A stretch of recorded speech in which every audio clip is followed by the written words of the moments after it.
믿음으로 모세가 낳았을 때에 그 부모가 아름다운 아이임을 보고 석 달 동안 숨겨 왕의 명령을 무서워하지 아니하였으며, 믿음으로 모세는 장성하여 바로의 공주의 아들이라 칭함받기를 거절하고 도리어 하나님의 백성과 함께 고난받기를 잠시 죄악의 낙을 누리는 것보다 더 좋아하고 그리스도를 위하여 받는 수모를 애굽의 모든 보화보다 더 큰 재물로 여겼으니 이는 상 주심을 바라봄이라. 아멘. 자, 믿음으로 사는 모세 이야기, 오늘 두 번째 이야기입니다. 지난주에도 말씀 앞에 모세에 관련된 산파, 시브라와 부하, 그리고 어머니, 아버지 아므람과 요게벳, 이 사람들의 이야기들을 쭉 살펴보았습니다. 자, 바로 왕이, 파라오라고 합니다. 애굽의 파라오, 바로 왕이 이스라엘의 아기 중에서 남자는 무조건 나일강에 던져라 라고 하는 인구 말살 정책을 본격적으로 시행하게 되면서 애굽에 있는 이스라엘 백성들은 큰 위기를 맞이하게 되었습니다. 모세의 부모인 아므람과 요게벳은 셋째 아이 모세를 낳았는데, 이 아이가 아름다운 아이인 것을 보고 석 달 동안 숨기며 왕의 명령을 거부하였습니다. 이렇게 누군가가 위기 때에 버텨주는 것이 필요합니다. 조금이라도 버텨줘야 돼요. 누군가가 이러한 잘못된 말살 정책에 맞서서 싸워주는 것이 필요합니다. 그럴 때 그런 아이들을 통하여 하나님의 구원이 다가오게 된다라고 하는 겁니다. 그냥 그 바로의 명령이 워낙 주상 같은 그런 명령이니까 그 명령에 순응하면서 남자아이는 무조건 태어나면 나일강에 던지거나 빼앗기어서 던져지거나 그렇게 노예로서의 삶을 굳혀가면 안 되는 거예요. 아므람과 요게벳은 바로의 명령을 거부하고 아이를 숨기다가 더 숨길 수가 없이 되었을 때 갈대 상자를 역청과 나무 진으로 칠하고 아기를 거기 담아 나일 강가 갈대 사이에 두었어요. 그냥 아이를 물속에 집어던진 것이 아니고 어떻게든 살려보려고 마지막 수단으로 갈대 상자에다 넣어서 띄운 거죠. 그리고 누이 미리암이 어떻게 되는지 멀리 서서 지켜보고 있는데, 그때 하나님의 은혜의 역사가 시작됩니다. 마침 바로의 딸이 목욕하러 나일 강에 왔고 그 갈대 상자를 보고 가져와서 열어보게 하는 겁니다. 그 갈대 상자를 딱 여는 순간 아이가 울기 시작했어요. 마침 이 바로의 딸은 아기가 없었습니다. 그래서 아기를 불쌍히 여기는 또 있으면 했었던 그 모성의 마음이 그때 움직여지게 된 거예요. 이때 누이였던 미리암이 다가가서 지혜롭게 이렇게 말합니다. 제가 가서 당신을 위하여 히브리 여인 중에서 유모를 불러다가 이 아기에게 젖을 먹이게 하리까? 그래서 허락을 받아. 그래, 그렇게 해주게요. 그리고 엄마 요게벳을 불러다가 공주에게 이야기를 하고, 그리고 내가 돈을 줄 테니까 네가 양육 대신 해다오 해서 돈을 받고 모세를 양육하는 일이 생겨지게 된 거예요. 정말 기적적인 상황으로 이 상황이 순간 이렇게 확 바뀌게 되는 거예요. 아기가 어느 정도 자라니까 이제 바로의 딸이 데리고 갔습니다. 그의 아들이 되었는데 그의 이름을 모세라고 이렇게 이름을 붙였습니다. 내가 그를 물에서 건져내었다. 물에서 건져낸다는 게 죽음에서 구원시키는 그런 구원의 의미가 지금 담겨있는, 그리고 이 구원의 의미를 담겨있는 이 아이가 결국 이런 구원자 역할을 하는 거예요. 자, 사람의 눈으로는 그저 아기가 없는 바로의 딸이 아기를 불쌍히 여겨서 건져낸 것처럼 보이지만 하나님은 그 손을 통해서 큰 구원의 역사를 시작하고 있다는 겁니다. 그리고 부모 아므람과 요게벳이 이 과정에서 믿음을 가지고 있고 기도하고 있었다는 거예요. 얼마나 간절히 그들이 하나님을 향하여 부르짖었습니까? 이 아기를 살려달라. 그리고 하나님의 구원을 가져와달라. 근데 이런 기적의 역사가 일어나게 된 거예요. 남자 아기를 나일강에 그냥 던져 넣는 것은 생명을 중시하는 하나님을 두려워하지 않는 것입니다. 이스라엘을 말살시키려는 나쁜 의도입니다. 이런 잘못된 명령을 거부하고 맞서 싸우는 노력을 누군가가 해야 됩니다. 이런 잘못된 명령에 순응하거나 동조하거나 그 명령을 행동으로 옮기는 모든 것을 반대할 수 있어야 되는 겁니다. 근데 그게 어렵죠. 칼이 목에 들어오니까. 그러나 그것 싸워야 할 때가 있어야 되는 거예요. 최근 러시아가 우크라이나를 전격적으로 공격을 했고요. 지금 세계 정세가 온통 난립니다. 유럽은 더 심각하고. 전 세계가 우크라이나를 돕고 있어요. 직접적으로 참여는 못하지만.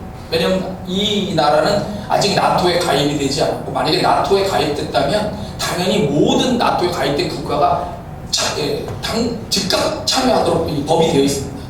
근데 아직 이 나라는 신청을 했지만 신청을 했다가 포기를 해버렸어요. 그래가지고 전임 대통령.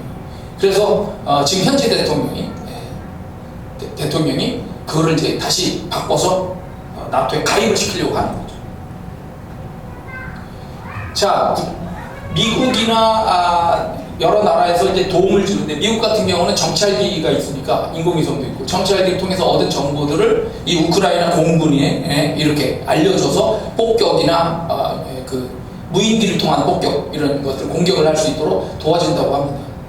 많은 이제 협력들이 보이지 않게 막 있는 거죠. 국제 무선 관련된 데서 러시아의 무선을 도청했어요.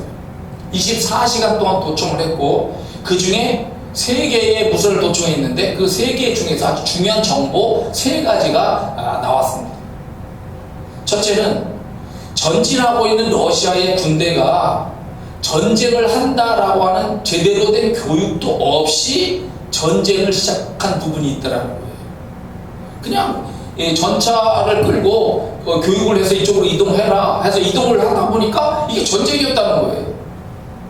러시아 병사가 잡혀가지고 하는 얘기입니다. 그리고 엄마한테 전화를 하도록 전화기를 주니까 엄마한테 이제 울면서 전화를 하죠. 나 교육인 줄 알고 왔는데 전쟁이란다.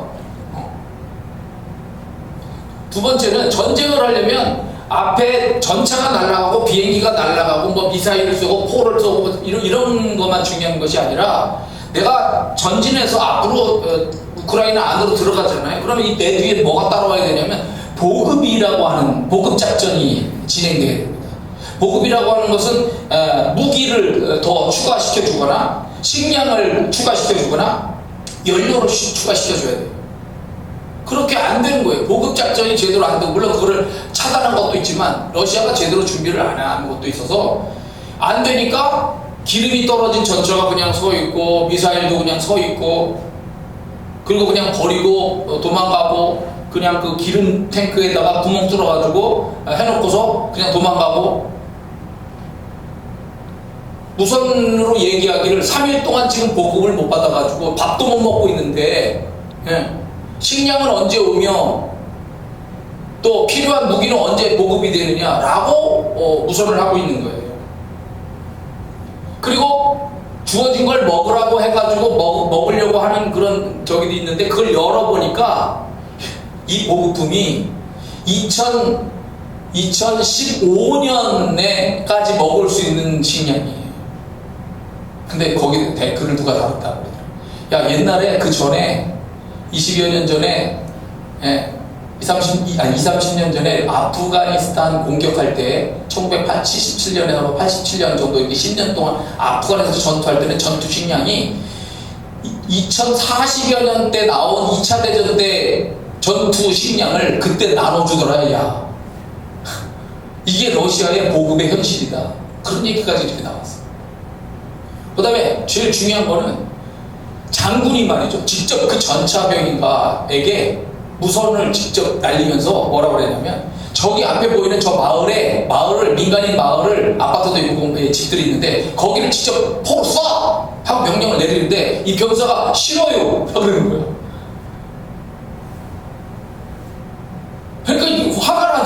이게 평령을 안 들으니까 그 왜 안 되냐고. 민간인이잖아요.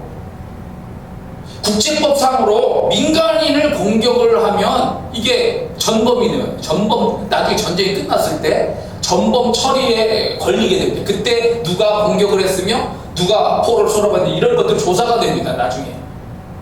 그러니까 이 러시아 병사는 국제적인 법에 의해서 민간인은 절대 쏘면 안 된다라고 하는 것이 그걸 알고 있는데 거기를 쏘라고 그러면 난 싫어요 라고 계속 거절을 하는 거예요. 그러니까 장군이 알았어 그러면 그 사람들을 피신할 수 있는 시간을 좀 준 다음에 그 다음에 공격을 하고 이렇게 양보하는 얘기까지 무선이 남겨졌어요.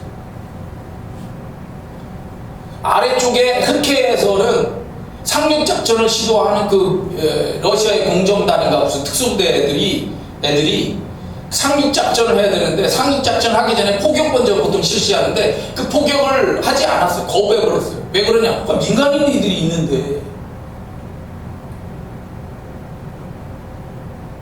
근데 우리는 보통 이렇게 생각할 수 있습니다. 야, 전쟁에 무슨 인권이 있어? 무슨 보호를 따져? 그런데 하지만 전쟁은 기본 원칙이 있어요. 그렇게 정해놨어요. 국제적으로.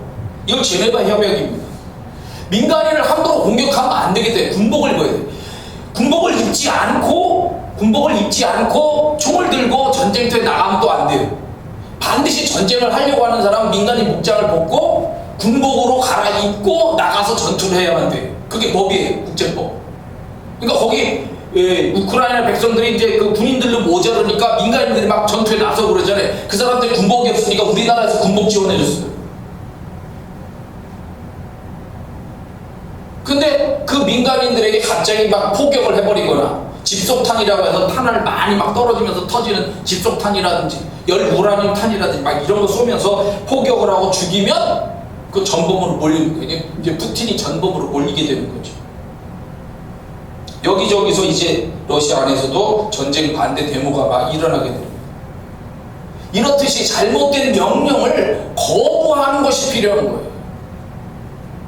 그리고 거기에 맞서 싸우려는 사람들이 있을 때 인권이 보호가 되고 역사는 발전하게 되는 것이고 하나님의 정의와 뜻이 세워지게 되는 거예요. 이런 와중에서 우크라이나에서 피난하는 한국 사람들이 있었죠. 수많은 60만 이상이 지금 다 주변 나라 폴란드, 루마니아로 대피를 막 하고 있는데 우리나라 사람들도 대피를 하는데 대사관에서 필요한 가방 같은 거를 줬어요. 거기에 다 태극기 붙이고 한국 사람이라는 걸 해서 그리고서 루마니아 국경, 폴란드 국경으로 갔더니 그 폴란드 국경 경비소에서 루마니아 국경 경비소에서 이 사람들 쭉 보다가 마크가 한국 마크를 딱 가지고 있잖아요. 이 사람들은 특별 패스. 그 많은 사람들 중에서 한국 마크 딱 단 사람들 4일을 지나야만 국경을 통과할 수 있는 과정을 밟아야 되는데 4일 걸릴 거를 4시간 만에 통과시켜 주거나 아니면 즉각 옆으로 나오라고 해서 즉각 패스를 시켜주고 그리고 중간에 그렇게 빠져나와서 그 나라 안쪽으로 막 이동을 해서 이렇게 가는데 연락이 온다는 거예요. 잘 가고 있는지. 한국 사람이라는 것 때문에. 근데 중국 사람들은 처음에 오성 홍기 그들의 국기를 달아라.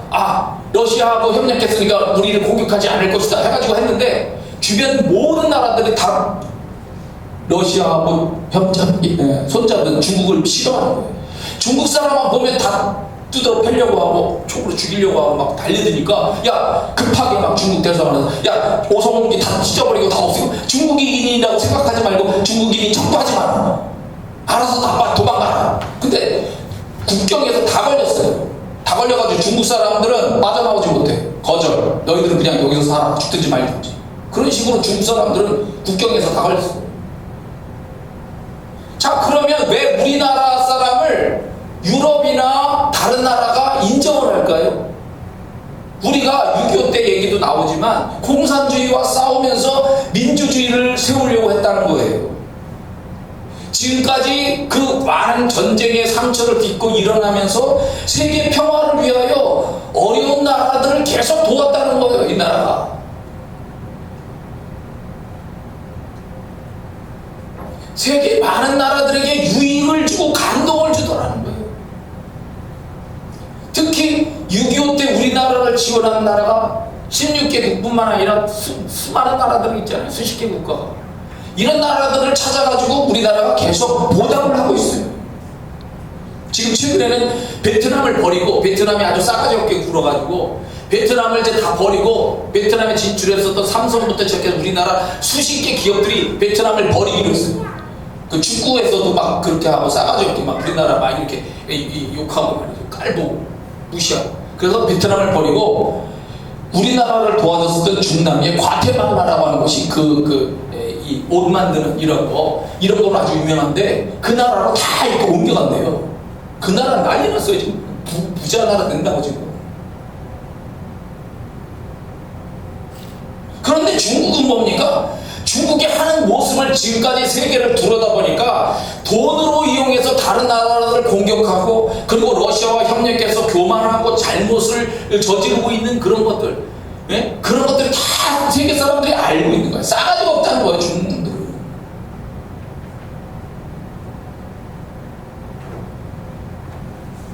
한국 사람들은 세계 평화를 위해서 싸우고 그렇게 하려고 하는 사람들을 돕고 있다는 거예요. 그러니까 생각해보세요. 줄이 4일 걸릴 정도로 밀려있는데, 자, 보고 한국 사람이야? 일로 와. 이쪽으로 와. 가세요, 그냥. 검사도 제대로 안 하는 거야.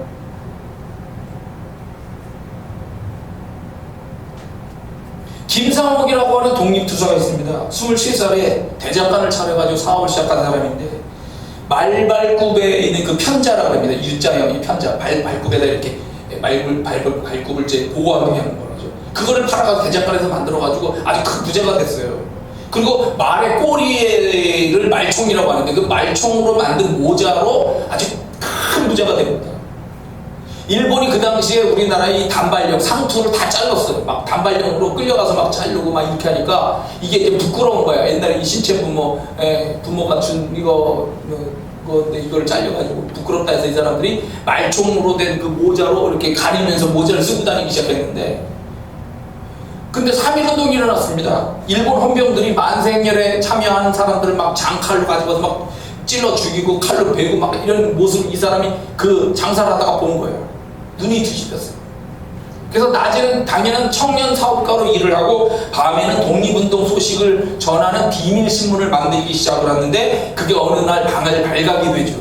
그래서 끌려가가지고 아주 심한 고문을 받고 40일 만에 가까스로 이제 풀려나게 되긴 하는데, 증거 불충분이다 이렇게 해가지고 풀려났는데 몸이 아주 만신창이가 좀 되긴 했었는데, 결국 이제 화가 났죠, 이 사람이 이제. 그래서 만주에 우리나라의 그런 무장단체하고 연결을 해가지고 무기를 지원받기 위해서 돈을 내놓는데 5,000원을 내놨어요. 5,000원.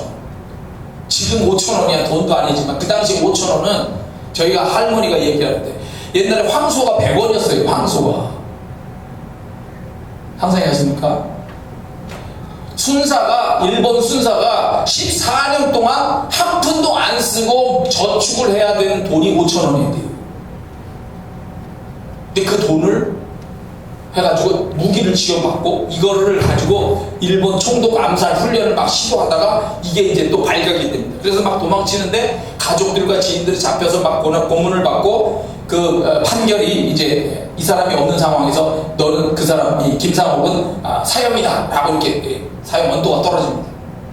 그래서 이 사람이 이제 상해로 도망가요. 그래서 김구 선생 만나고 대한민국 임시정부 요원들 만나가지고 거사를 다시 준비를 한 다음에 서울로 미립국을 합니다. 돌아와가지고 폭탄을 이제 기다리는데 온다는 폭탄이 안 오는 거예요. 그게 걸려서 그랬는지 폭탄이 안 오는 거예요. 그래서 자기가 개인적으로 가지고 있었던 사설 폭탄을 가지고서 이제 그 종로 경찰서에 그걸 던지죠.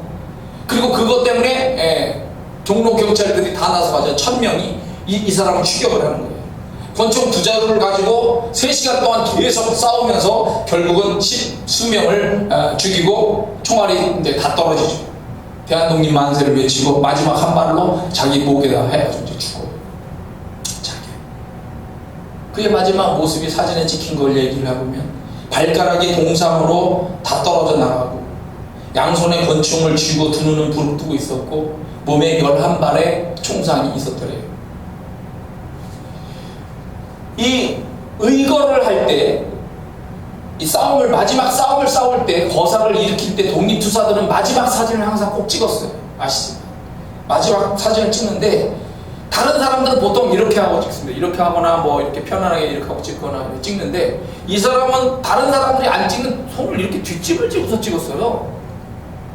그래서 왜 뒷짐을 졌느냐라고 물어봤나 봐요. 그랬더니 나라를 뺏기고 아무것도 못하는 내 자신의 손이 부끄러워서 그렇다. 손을 이렇게 숨긴 거예요. 나의 생사가 이번 거사에 달렸고 만약 실패하면 내세에 만납시다. 나는 자결하여 뜻을 지킬지언정 적의 포로가 되진 않겠소.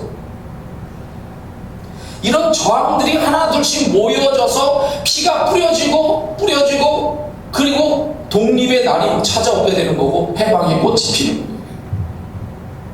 그저 일본이 그렇게 억압하면 순응합시다, 따라갑시다 이렇게 하면 안 되는 거예요. 잘못된 것에 대해서 싸울 수 있는 용기가 있어야 된다는 거죠. 그게 믿음이죠. 용기고 믿음. 모세는 바로의 궁에서 자랐지만 성장한 이후에 자신이 이스라엘 사람이라는 것과 내 동족인 이스라엘이 지금 심하게 고통을 받고 있다는 현실을 보고 가슴 아파하기 시작합니다. 그리고 어느 날 나갔는데 애굽 사람이 이스라엘 사람을 공격한 것을 본 거예요. 그걸 참지 못하고 그를 쳐서 죽이고 모래 속에다가 숨겨요. 그리고 그 다음날 또 나갔어요. 근데 이번에는 이스라엘 사람끼리 서로 싸우는 거예요. 그래서 잘못한 사람에게 물어보고, 잘못한 사람이 있겠죠? 잘못한 사람에게 야 네가 어찌하여 동포를 치느냐 라고 하면서 이렇게 대드니까 그 사람이 하는 말, 누가 너를 우리를 다스리는 자와 재판관으로 삼았느냐, 내가 애굽 사람을 죽인 것처럼 나도 죽이려느냐 하면서 이 사람이 대들었고, 모세는 이 살인사건이 두려워서 애굽에서 도망쳐서 미디안 땅으로 이제 가게 되는 겁니다. 막 첫날 살인사건에 이제 이렇게 애굽 사람이 쳐서 이렇게 맞고 있는 이 이스라엘 백성과 연관된 이 사람들이 아마 그 살인사건을 비밀리에 봤을 거라고 생각해요. 모세는 나름대로 안 보이는 상태에서 그렇게 했다고 하지만 주변 사람들에게 아마 얘기하고 살인사건이 일어났다는 것에 대해서 소문이 빠르게 아마 퍼졌을 거예요.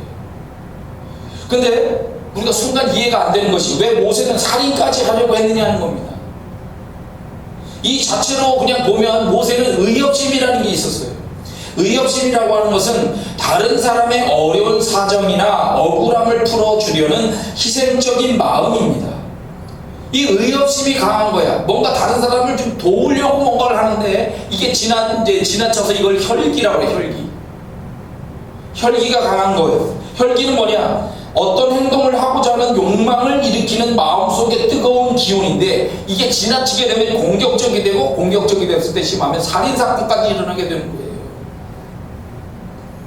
이스라엘을 위해서 뭔가 해보겠다라고 하는 방법에 있어서 그 방법을 찾지 못하고 있다가 그 순간을 만났을 때 이 분노한 감정이, 쌓였던 감정이 터져 올라오면서 그런 살인사건까지 저지르게 되었다라고 볼 수가 있는 겁니다. 지나친 혈기를 그래서 조심하고 버려야 되는 거예요. 오늘 말씀에 뭐라고 되어 있냐면, 믿음으로 모세는 장성하여 바로의 공주의 아들이라 칭함받기를 거절하고 도리어 하나님의 백성과 함께 고난받기를 잠시 죄악의 낙을 누리는 것보다 더 좋아하고 그리스도를 위하여 받는 수모를 애굽의 모든 보화보다 더 큰 재물로 여겼으니 이는 상주심을 바라봅니다. 자, 부모였던 아므람과 요게벳이 가지고 있는 믿음이 그 아기를 먹일 때, 그리고 나중에라도 영화에서도 그렇지만 이렇게 찾아옵니다. 모세가 부모에게. 그래서 이 모세의 마음속에 그 부모가 가졌던 믿음, 부모에 가졌던 그 구원을 갈망하는 마음, 열망, 이런 것들이 모세에게 전달이 되어지는 거예요. 그래서 내가 이스라엘 사람임에도 불구하고 애굽의 궁정에서 편안하게 지낸다는 것이 이게 얼마나 부끄러운 일이냐라고 하는 것을 생각하게 되는 거죠. 근데 오늘 말씀에는 뭐라고 되어 있냐면 이거를 그리스도를 위하여 받는 수모다 이렇게 표현하고 있어요. 아니 모세가 아주 오래전 이야기인데 그 이후에 나타난 그리스도를 위하여 받는 수모라고 이해가 안 되는 순간 이야기일지 모르겠지만 그리스도의 신성을 표현하는 거예요. 그리스도의 신성. 하나님은 그의 백성들과 늘 함께 계시는데 구약에 보면은 천사가 있고 여호와의 사자가 있어요. 천사는 그냥 천사야. 하나님의 종, 천사. 근데 여호와의 사자는 이거를 천사가 될 수도 물론 있지만 이거를 별도로 우리가 생각하는 게 뭐냐면 구약에 나타나신 예수 그리스도라고 보는 거예요. 그러니까 하나님의 역사가 구약에서도 계속되고 있는데 예수 그리스도께서 그렇게 역사하고 있다라고 하는 것을 표현하고 있는 신앙 고백인 거죠. 그래서 그리스도께서 구약에서도 역사하시고 있기 때문에 그래서 이 모세가 그렇게 수모에 대한 개념으로 이렇게 그리스도를 위하여 받는 수모다, 이렇게 표현을 하고 있는 거죠. 당시 애굽의 상황을 정확하게 다시 이렇게 표현하면 이렇습니다. 자, 애굽의 왕인 투투모세 1세가 있어요. 바로 왕의 이름이 투투모세 1세입니다. 이 사람이. 이 투투모세 1세의 무남동녀 바로의 딸, 무남동녀가 바로 핫셉슈트 공주입니다. 핫셉슈트 공주.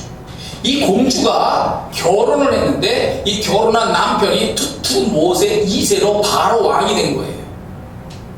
그런데 이 핫셉슈트 공주는 계속해서 이제 결혼을 했는데, 그리고 왕비가 됐죠. 왕비가 됐는데 아기를 못 낳는 거예요. 그래서 모세를 강에서 주워가지고 자기 양 아들로 삼게 되는 겁니다. 그런데 위기가 일어나는 것이 이제 이 결혼한 남편 투투모세 2세가 일찍 죽어요. 그래서 이 핫셉슈트 왕비가 애굽의 실권을 장악을 하고 모세의 위치 아들도 이제 이 애굽의 정권을 이어받을 그런 그 왕세자로서의 그런 위치까지 올라가게 되는 거예요. 상황이. 그런데 이 투투모세 2세와 궁녀 사이에, 이제 이 남편이었죠. 핫셉슈트의 남편이다. 투투모세 2세 이 사람이 궁녀와의 사이에 아기를 하나 또 낳는데 그게 나중에 바로 왕이 되는 투투모세 3세.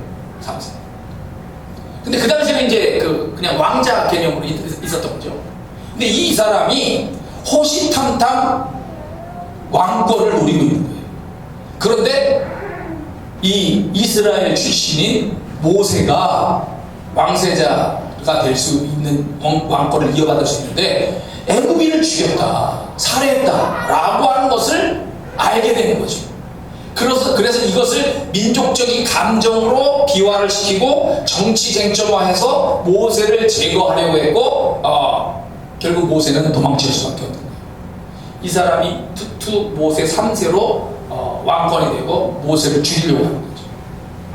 출애굽기 2장 15절에 보면 이 바로 왕 투투모세 3세가 바로가 모세를 찾는데, 이걸 찾는다는 표현이 뭐냐면 간절히 기도하면서 열망하는 표현이에요.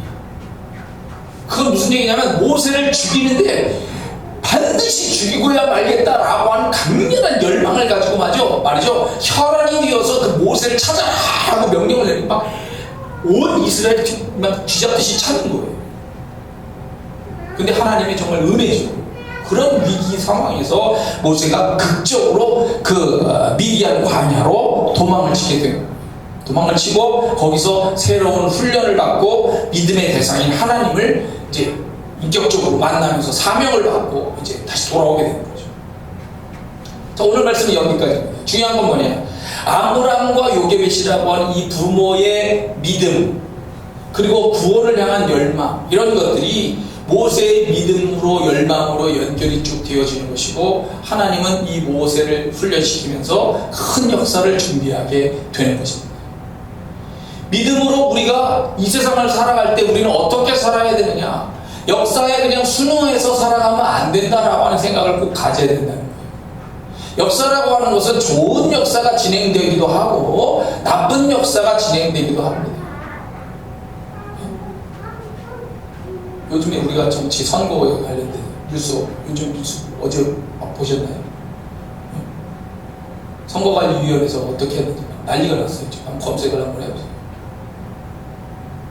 선거 관리를 제대로 못해가지고 각 곳곳에서 난리가 났어요. 지금.